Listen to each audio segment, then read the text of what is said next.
Hello दोस्तों, नमस्कार। मेरा नाम है रोहित कुमार। आपका स्वागत है हमारे इस यूट्यूब चैनल पे। गुणनखंड हम एक बार बता चुके थे, 2 वीडियोस पे बनाया था। अभी 3rd वीडियो लेकर आना ज़रूरी हो गया क्योंकि कुछ क्वेश्चंस थे जो नहीं आ रहे थे। तो चलिए आइए उनको देख लेते हैं। तो इस वीडियो में जिस क्वेश्चन की पहली बात हम करने वाले हैं वो क्वेश्चन नंबर 12 है और इसका हमको गुणनखंड करना है। और ये 4 विकल्प दिए गए हैं, लगभग सेम ही है और बहुत अच्छी सवाल है। तो इसके आधार पर हम किस प्रकार से इसको हल कर सकते हैं। तो लिखा है 12x² + xy - 35y²। तो हम ये जानते हैं कि बाहर वाले गिनती का गुणा और कर लिया जाता है। तो यहाँ पे हम कर लेते हैं 12 × 35। 12 × 5 = 60, 12 × 5 = 60 का 6 हो गया।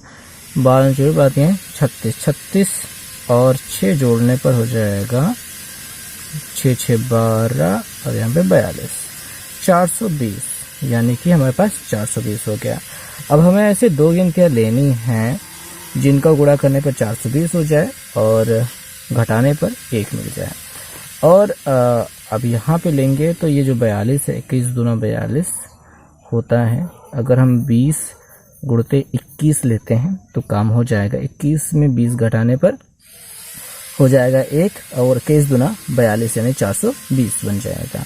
तो यहाँ पे हम 12x² लिख लेते हैं और ये अपना पहले बड़े वाली गिनती लिखेंगे और फिर माइनस छोटी वाली गिनती लिखेंगे 20xy और फिर -35y²।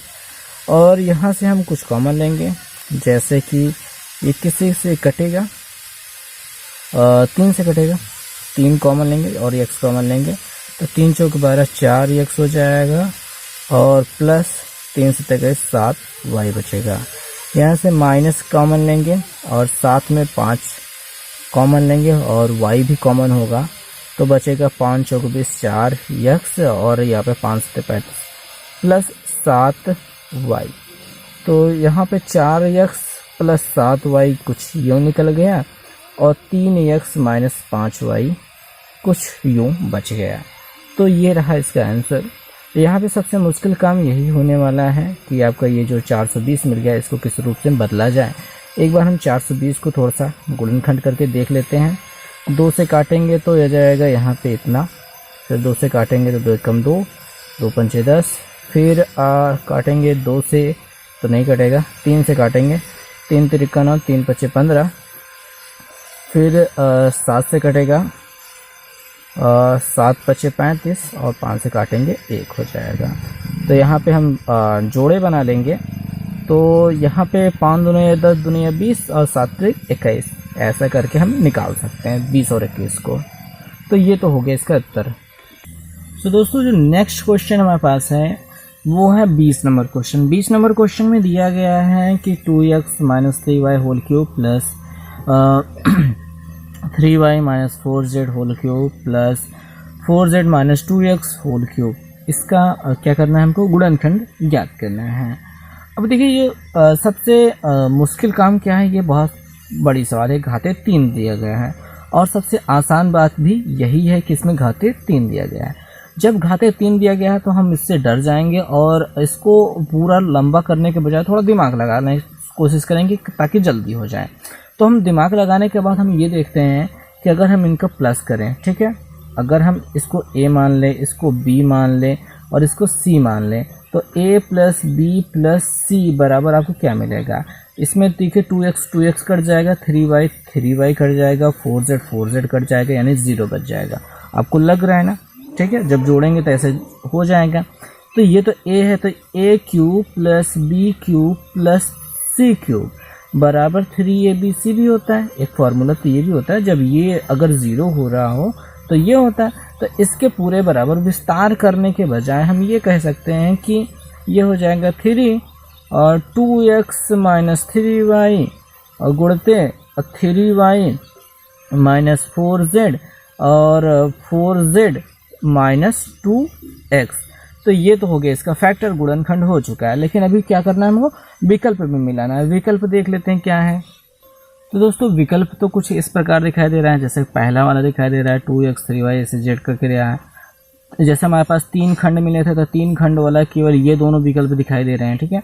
यहाँ पे 2x 3y वाला करके मिल रहा है। बस इसके आगे जो हमारे पास 3 एक्स्ट्रा मिला था ये नहीं मिल रहा है, तो इसके छोड़ देते हैं। यहाँ वाले विकल्प में देखेंगे, देखिए ये पूरा कॉमन बराबर है।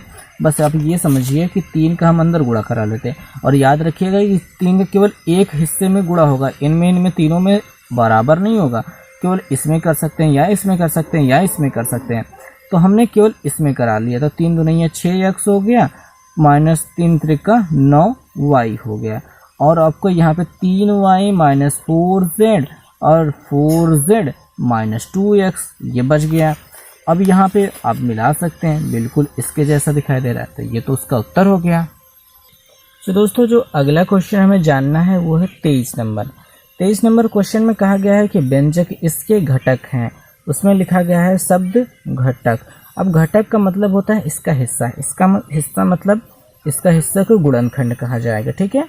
तो यहाँ पे कुल मिला के आपसे गुणनखंड की बात पूछ रहा है, तो गुणनखंड की बात आपसे पूछ रहा है, तो इसमें कौन सा इसका गुणनखंड होगा। अब चूंकि ये त्रिघात बहुपद है तो इसका गुणनखंड बहुत लंबा जाएगा, तो हम दूसरा तरीका बताते हैं जो कि विकल्प को चेक करके होगा। तो पहले विकल्प लिख लेते हैं। तो दोस्तों यहाँ पे हमने पहला विकल्प लिख लिया है। अब पहले विकल्प से हम यहाँ पे चेक करेंगे कि क्या ये पहला विकल्प इसका घटक होगा कि नहीं, ये इसका उत्तर होगा कि नहीं। तो यहाँ से आप जानते हैं कि x बराबर -1 मिलता है। अब ये -1 यहाँ पे रखने के बाद ये कर 0 हो जाता है, तो हाँ ये इसका घटक है। तो यहाँ पे -1 रखेंगे तो -1 की घाते 3 बराबर -1 होता है, ठीक है। और प्लस लगाएंगे, यहाँ पे -1 की घाते 2 बराबर +1 हो जाएगा और 2 एकम 2 हो जाएगा। -1 से जब इसमें गुणा कराएंगे 11 एकम 11 है और +11 हो जाएगा और यहाँ पे -12 रहेगा जैसा वो है। अब हम जानते हैं कि 11 2 13 हो जाएगा और ये 12 1 13 वो भी माइनस वाला यानी 0 के बराबर हो रहा है, यानी ये तो काम कर रहा है, यानी ये इसका घटक है। ये है कि नहीं, तीनों मिलने चाहिए तभी ये सही उत्तर होगा, ठीक है। तो हम ये इसको चेक करते हैं। तो यहाँ से मिलता है x बराबर हमको -3 मिलता है, तो उसको रखते हैं। यहाँ पर रखने पर 3 त्रिक 9 त्रिक 27 -27 और यहाँ पे रखने पर देखिए -3 त्रिक 9 प्लस में हो जाएगा, 9 दूनी 18 प्लस 18 बन जाएगा। और -3 यहाँ पे रखेंगे तो माइनस प्लस 11 तिहाई 33 प्लस 33 हो जाएगा और ये -12 है। माइनस वाली गिनतियाँ और प्लस वाली गिनतियाँ जोड़ते हैं तो 8 3 11 से लगे 1 4 3 1 4 1 5 और इन लोगों को जोड़ते हैं 7 2 9 हो रहा है और 2 1 3 हो रहा है। तो यहाँ पे मिल तो नहीं रहा है, मतलब 0 तो हो नहीं पाएगा इससे।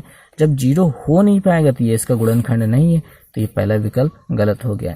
मैं आपको जो बता रहा हूँ ये थोड़ा सा धीरे बता रहा हूँ, लेकिन आप इसी चीज़ को थोड़ा स्पीड में चेक कर सकते हैं। अच्छा ये तो नहीं है तो हम इसको चेक भी नहीं करेंगे, ठीक है। हाँ, लेकिन ये हमको मालूम है कि ये इसका गुणनखंड है। सेकेंड वाला विकल्प लिखते हैं। तो दोस्तों दूसरा विकल्प यहाँ पे हमने लिख लिया x -1 +4 x -3।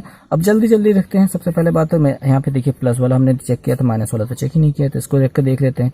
यहाँ पे देखिए यहाँ से आपको मिल जाएगी x बराबर +1, 1 रखेंगे तो यहाँ पे मिल जाएगा 1। यहाँ पे 1 रखने के बाद 2 1 9 2 ही मिल जाएगा, 2 मिलेगा। यहाँ पे 1 रखने के बाद यहाँ पे -11 मिलेगा और यहाँ पे 1 रखा ही नहीं जाएगा तो वहाँ पे 12। अब यहाँ पे 12 11 जुड़ जाएगा और 2 1 3 बन जाएगा। घटने के बाद 0 तो बिल्कुल नहीं मिलने वाला था, ये इसका गुणनखंड नहीं बनेगा। तो यानी माइनस वाला जिसमें भी रहेगा वो उसका गुणनखंड नहीं बनेगा। और फिर आगे चेक कर लेते हैं थर्ड वाले विकल्प को, ठीक है, वो क्या है। तो दोस्तों तीसरा जो विकल्प था है वो है x +1 x -3 x +4। अभी यहाँ पे हमने x +1 को चेक किया था कि वो इसका गुणनखंड था, यानी ये तो है। और x -3 को अभी तक हमने चेक भी नहीं किया है, x +4 को भी हमने चेक नहीं किया था। इन दोनों को चेक करना पड़ेगा। जल्दी से इसमें चेक करते हैं। तो यहाँ से +3 मिलेगा तो 3 3 9 3 27 मिल जाएगा। वहाँ पे हमने माइनस वाला चेक किया था, ठीक है। तो यहाँ से प्लस वाला चेक करें, 3 3 9 3 27 प्लस में हो जाएगा। यहाँ पे रखेंगे 3 3 9 2 18, वो भी प्लस में मिल जाएगा। माइनस यहाँ पे मिल जाएगा 11 तिहाई 33 मिल जाएगा और -12 मिल जाएगा। इन लोगों को जोड़ेंगे 7 8 7 15 और 2 1 3 1 4 ये हो गया। इनको जोड़ेंगे 3 2 5 और 3 1 4 ये 45 यानी 0 के बराबर हो रहा है, यानी ये भी सही है। +4 को भी चेक कर लेते हैं, यानी यहाँ से मिलेगा x बराबर -4। तो यहाँ पे रखेंगे 4 चौक 16 चौक 64, -64 मिल जाएगा। ठीक है, माइनस वाला गिनती मिल रहा है तो -64 हो जाएगा। और यहाँ पे रखेंगे 4 चौके 16 प्लस हो जाएगा, 16 दूनी 32 हो जाएगा, तो +32 हो जाएगा। और यहाँ पे हम रखेंगे 11 चौक 44, माइनस माइनस प्लस हो जाएगा, तो वहाँ पे +44 बन जाएगा और आखिर में -12 है। तो इन लोगों को जोड़ेंगे, 4 2 6 हो जाएगा, 6 1 7, -76 हो जाएगा। तो 4 2 6, 4 3 7, तो यहाँ पे ये मिल रहा है प्लस में, तो इसके बराबर क्या हो गया 0। तो आप तीसरे वाले विकल्प में देख सकते हैं कि सभी चीज़ें यहाँ पे 0 बना रही हैं, इस वजह से यही आपका सही उत्तर होगा। और आपको इसमें ऐसे ही चेक करना होगा, ज़्यादा बेहतर तरीका मिलेगा यही है, क्योंकि आप गुणनखंड करेंगे तब पर भी लगभग ऐसे ही काम चलते जाएंगे। ठीक है, तो ये हो सकता है। और एक चीज़ और कर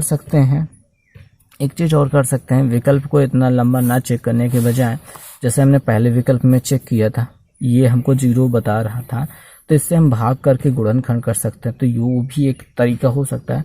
पर विकल्प चेक करने वाला जो तरीका होता है वो ज़्यादा आसान पड़ेगा सभी के लिए, तो वो ज़्यादा बेहतर रहेगा।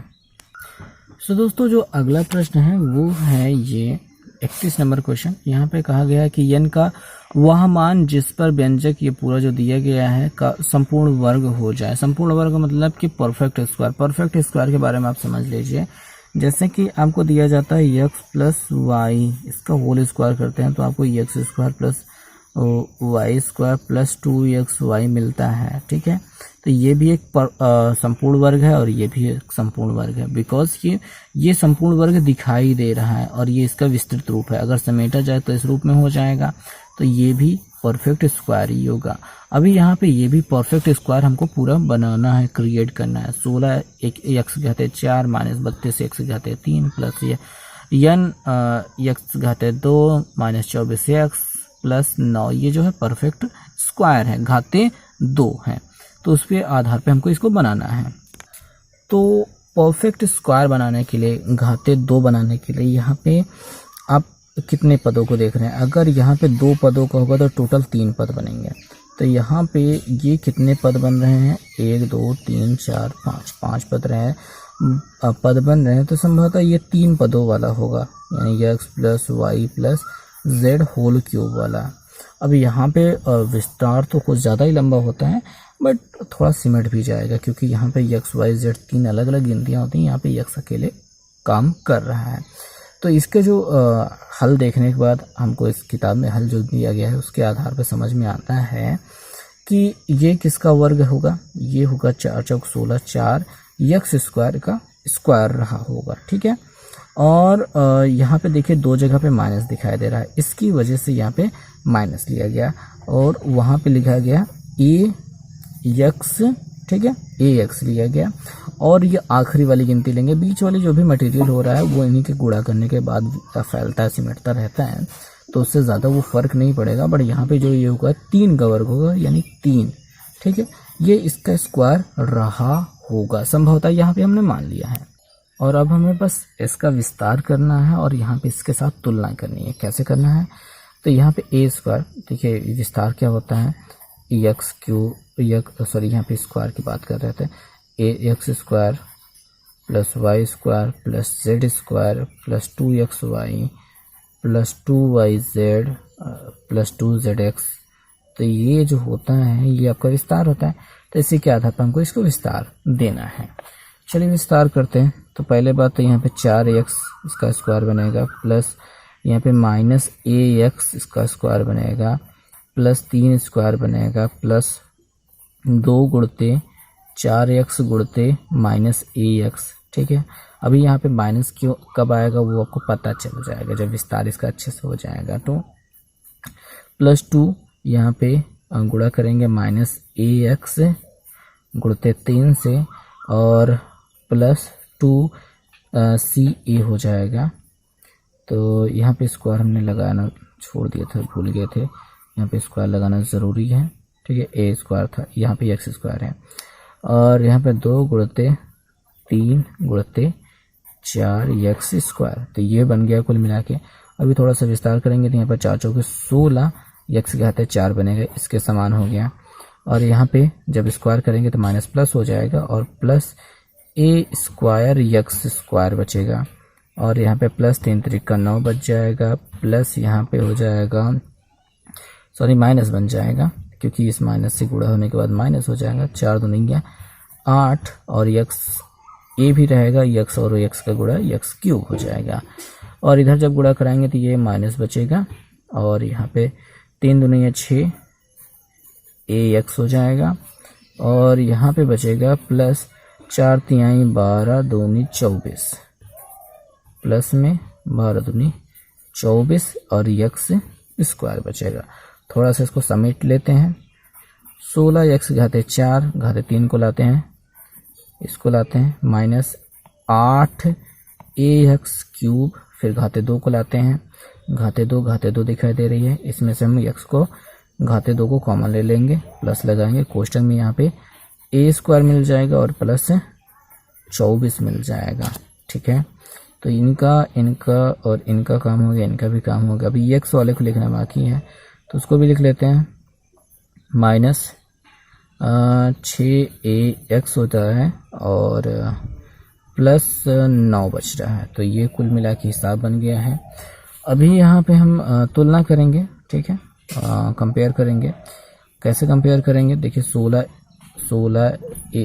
x घाते 4 वो तो मिल रहा है और यहाँ पे ये जो था इसके साथ मिल रहा है, तो -32 और ये बराबर होगा -8a के। तो माइनस से माइनस कट जाएगा और 8 3 24, 8 चौके 32, यानी a बराबर हमको 4 मिल रहा है। यहाँ से ये हो जाएगा। साथ में इस हिस्से को बराबर करेंगे n के साथ में, तो n बराबर हो जाएगा a² प्लस 24, ये बन जाएगा।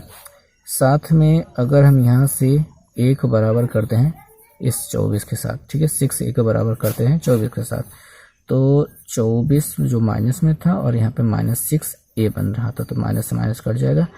6 चौके 24, यानी कि यहाँ से जो a बराबर 4 मिला था वही a बराबर 4 यहाँ पे भी मिला था, यानी हम यहाँ पे रख सकते हैं। तो n बराबर हो जाएगा 4 की घाते 2 प्लस 24, 4 चौके 16 प्लस 24, जोड़ते हैं 6 4 10, 2 1 3 1 4, यानी n बराबर हमको क्या मिल रहा है, 40 मिल रहा है। तो कुछ इस प्रकार से इसका विस्तार होगा। सॉरी, यहाँ पे थोड़ा सा दिखाई नहीं दिया। तो n बराबर यहाँ पे जोड़ने पर 40 हो रहा है। तो इस सवाल में, पूरी सवाल में समझने जैसी कोई चीज़ बहुत बड़ी नहीं है, बस हमको इतना सा समझना है कि यहाँ से देख करके इसको, क्योंकि यहाँ पे स्क्वायर के रूप में रखना था, तो 2 पदों का कैसे स्क्वायर नहीं होगा ये हमने बताया था। 3 पदों वाला कैसे स्क्वायर इसके साथ कंपेयर करेगा ये बताया था हमने।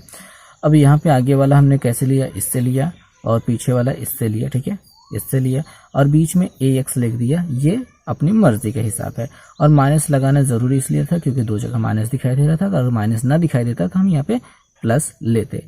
बाकी यहाँ पे होल स्क्वायर होगा। उसके बाद हमने जो सीखा था x plus Y plus Z का होल स्क्वायर वाला फॉर्मूला लंबा सा, उसी पे यहाँ पे विस्तार कर दिया, हल करते चले गए। हल करने के बाद जो लास्ट में हमको मिला है उसका हमने कंपेरिजन किया, यानी कि जो हमारे पास दिया गया था उसके साथ कंपेयर किया। कंपेयर करने के बाद हमको बड़े आराम से n की वैल्यू मिल गई। सो दोस्तों, जो नेक्स्ट क्वेश्चन हमारा मिलता है वो है 32 नंबर। यहाँ पे दिया गया है व्यंजक a plus B into B plus C into C plus A B C का दूसरा रूप यानी कि गुणनखंड रूप क्या होगा, ये हमें बताना है। तो थोड़ा सा लॉजिकल क्वेश्चन है और इसमें थोड़ा सा अलग तरीके से काम करना होगा। वो कैसे करना होगा चलिए देखते हैं। और हमने भी बस किताब से ही देख कर सीखा है। तो यहाँ पे फिलहाल आप क्या करेंगे कि किन्हीं भी 2 पदों को हम गुणा करा लेते हैं बड़े आराम से। किन्हीं भी 2 का गुणा करा लीजिए, लास्ट वाले 2 को गुणा करा लीजिए। a प्लस बी को ऐसे रहने देते हैं, इनका गुणा करा लेते हैं। b और c का गुणा हो जाएगा बी सी, b और a का गुणा हो जाएगा बी ए, c और c का गुणा हो जाएगा सी स्क्वायर, c और a का गुणा हो जाएगा ए सी। ये बन गया। प्लस क्या करना है, ए बी सी ऐसे पड़ा रहने देना है। अभी क्या करना है, यहाँ पे जो ये स्क्वायर वाला पार्ट मिल जाएगा। जो अब किसी को भी गुणा कराएंगे एक स्क्वायर वाला पार्ट तो मिलना ही मिलना है। तो हम क्या करेंगे, बाकियों को अलग रख लेंगे, सी स्क्वायर वाले को अलग कर लेंगे। अलग कैसे करेंगे, इसका गुणा कराएंगे कुछ इस प्रकार से। देखिए ए प्लस बी ऐसे रहेगा और यहाँ पे इसके साथ हो जाएगा बी सी प्लस बी ए, ठीक है, और प्लस ए सी। ये वाला पार्ट अलग कर लिया, इसके साथ गुणा हो गया और ये अपने पास प्लस है, ये वाला प्लस लगाएंगे, ये अपना सी स्क्वायर है और इसके साथ इसी का गुणा कराएंगे यानी ए प्लस बी का, तो ये हो गया और यहाँ पे प्लस ए बी सी, ये इतना हो गया। अब क्या करेंगे कि हम इन लोगों के साथ समझौता करेंगे। कैसे समझौता करेंगे? हम ऐसे करेंगे कि यहाँ से अगर हम सी कॉमन ले लेते हैं, ठीक है, तो ये a प्लस बी ऐसे ही रहेगा, इसमें कुछ नहीं करना है। यहाँ पे बी सी, पेंसिल मोटी हो गई, प्लस बी ए प्लस ए सी, इनको रख लेना है। यहाँ से हमको सी स्क्वायर को, सी को कॉमन ले लेना है, तो यहाँ पे क्या हो जाएगा, सी से अंदर गुणा कराएंगे, एक सी तो बचा रहेगा, सी और ए का गुणा हो जाएगा सी ए या फिर ए सी, सी और बी का गुणा हो जाएगा, ये कोष्टक है भैया, ये हो जाएगा बी सी और यहाँ पे सी हमने कॉमन ले लिया है तो प्लस ए बी बच गया, तो ये हिस्सा बच गया है। अभी यहाँ क्या है कि ये जो बचा हुआ है और ये जो बचा हुआ है ये बराबर होना चाहिए, मिला लेते हैं। ए बी मिल रहा है, बी सी मिल रहा है, सी ए मिल रहा है, तो कॉमन ले लेते हैं। कॉमन लेंगे क्या, तो हम लिखेंगे ए बी प्लस ये बी सी है प्लस सी ए, ये हमने निकाल लिया। अब क्या बचा है, ये बचा है, क्या बचा है, ए प्लस बी बचा है और साथ में प्लस सी बचा है, तो ये हो गया इसका गुणनखंड, सिंपल हो गया। सो दोस्तों लास्ट क्वेश्चन अभी इस वीडियो को ला रहे हैं और ये जो क्वेश्चन हमारे पास है, ये क्वेश्चन नंबर आपके पास 33 है। कहा गया है कि 5 power 2n into 2 power 3n, जहाँ पे n element of n, capital n क्या है, यहाँ पे n है और n ये वाला जो है वो नेचुरल नंबर को प्रेजेंट करता है, यानी कि सभी प्राकृतिक संख्याओं को। और e क्या होता है, क्या एलिमेंट ऑफ, यानी n क्या है, मतलब आप ये समझ सकते हैं इसका मतलब क्या होगा कि n बराबर 1 2 3 4, इनमें से कुछ भी एक गिनती हो सकती है, बस इतना से ये दिखाने के लिए कहा गया है, बस उतना सी बात हो गई। तो अभी हम क्या जानना चाहते हैं कि इसका एक गुणनखंड इनमें से कौन होगा, जैसे कि 3 7 और 17 में कोई इसका गुणनखंड होगा कि नहीं होगा। जैसे कि यहाँ पे हम इतना देख रहे हैं तो 5 की घाते 2 गुणते ये 5 की घाते n बना सकते हैं और 5 की घाते 2 बराबर 5 × 25, अच्छा ठीक है। तो यहाँ पे 2 की घाते 3 बराबर कर लेते हैं, गुणते 2 की घाते n कर लेते हैं, तो ये हो गया। अब जो होगा यहाँ से 25 मिल जाएगा, यहाँ पे देखिए 2 की घाते 3 बराबर 2 दूनी 4 दूनी 8 हो जाएगा। तो गुणा करने के बाद हमें ज़्यादा कुछ तो नहीं मिल रहा है, हम यहाँ से 5 दूनी 10 ले सकते हैं, ज़्यादा से ज़्यादा 10 ले सकते हैं, 5 ले सकते हैं, 2 ले सकते हैं, 4 ले सकते हैं, 8 ले सकते हैं, इसके अलावा और कोई गिनती नहीं मिल सकती। हम n का मान भी बढ़ाते जाएंगे तब पर भी हमको यही 2 और 5 ही गिनतियाँ मिलेगी। यहाँ पे हम 3 से कटने वाली, मतलब 3 के पहाड़ा वाली बात तो हो ही नहीं पाएगी। यहाँ पे 2 की घाते 3 होने का मतलब 8 होता है, ना कि 3 से कटने वाली कोई गिनती होता, तो वो तो नहीं मिलने वाली। 7 से आधार 7 में भी तो कहीं नहीं है, तो ये 7 से भी नहीं कटेगी और 17 से तो बिल्कुल नहीं कट रही है, क्योंकि 17 भी क्या है अपने में अभाज्य संख्या, तो ऐसे में तो नहीं कट रही है। तो ये तीनों स्थितियों में देख रहे हैं कि 3 से भी नहीं कट रही, 7 से भी नहीं कट रही और 17 से तो बिल्कुल भी नहीं कट रही है। तो किसी भी स्थिति में आप इनसे इन गिनतियों का प्रयोग करके इसको तो काट ही नहीं सकते। अगर आप इसको काट सकते, इसको काट सकते, किसी एक गिनती को भी काट सकते इनका प्रयोग करके, तो हम मान लेते हैं कि पूरी गिनती कट जाएंगे। बट यहाँ पे इनका प्रयोग करके ना ये कोई भी नहीं कट रहा है, कोई एक भी कट जाता है तो हम मान लेते हैं कि गुणनखंड है, नहीं कट रहा है तो गुणनखंड नहीं है। तो यहाँ पे जो चौथा वाला विकल्प होगा इनमें से कोई नहीं, ये सही होगा। अब पूछ सकते हैं कि आप ये किससे कटेंगे, तो भैया 5 से कट सकती है, 2 से कट सकती है, 4 से कट सकती है, 8 से कट सकती है, 10 से कट सकती है, किसी से भी काटिए कट सकती है, बट उनसे नहीं कटने वाली। ओके, सो आज के इस वीडियो में बस इतना ही। उम्मीद है समझ में आया होगा और बहुत ही अच्छा लगा हमें। और यहाँ पे जो 34 नंबर क्वेश्चन है, यहाँ पे जो सिग्मा का चिन्ह बनाया गया है, इसके बारे में मैं सोच रहा हूँ थोड़ा सा आपको बता दूँ कि यहाँ पे ABC दिखाई दे रहा है। विस्तार थोड़ा सा देख लेते हैं, लगे हाथों मैं थोड़ा सा एक बता देना चाहता हूँ, वैसे ज़रूरी तो नहीं था बट बता देना ज़्यादा अच्छा लग रहा है। देखिए सिग्मा का जो मतलब होता है वो विस्तार होता है। अब यहाँ पे a की पावर 4 दिया है ना, तो a की पावर 4, तो यहाँ पे a² - b² और यहाँ पे a² - c² ऐसे हो रहा है। तो इसके साथ में प्लस लगाया जाएगा, सिग्मा मतलब योग होता है।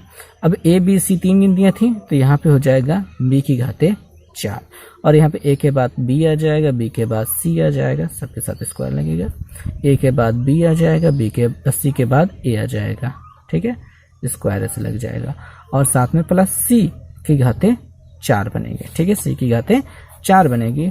तो बी के बाद आ जाएगा सी के बाद आ जाएगा ए, तो माइनस स्क्वायर लगा दिए दोनों के साथ। ये इसके लिखने का तरीका होता है। और बी की घाते 2, सॉरी बी के बाद आ जाएगा सी और ए के बाद आ जाएगा बी, ठीक है, तो ये घाते 2। ये कुछ इस प्रकार से इसका विस्तार होता है। जब भी ऐसा सिग्मा बना रहे तो इसका मतलब होता है ये, ठीक है, ये विस्तार होता है। अब इसका जो विस्तार करने के बाद इनमें से कौन सा इसका गुणनखंड या फिर इसका मान होगा, तो वो तो बात की बात हो गई। मुझे विस्तार बताना था, मैंने बता दिया। तो इस वीडियो में बस इतना ही। अगर आप इसका हल चाहते हैं तो कमेंट कीजिएगा, हम ज़रूर बताएंगे। तो मिलेंगे नेक्स्ट वीडियो में, तब तक के लिए बहुत बहुत धन्यवाद।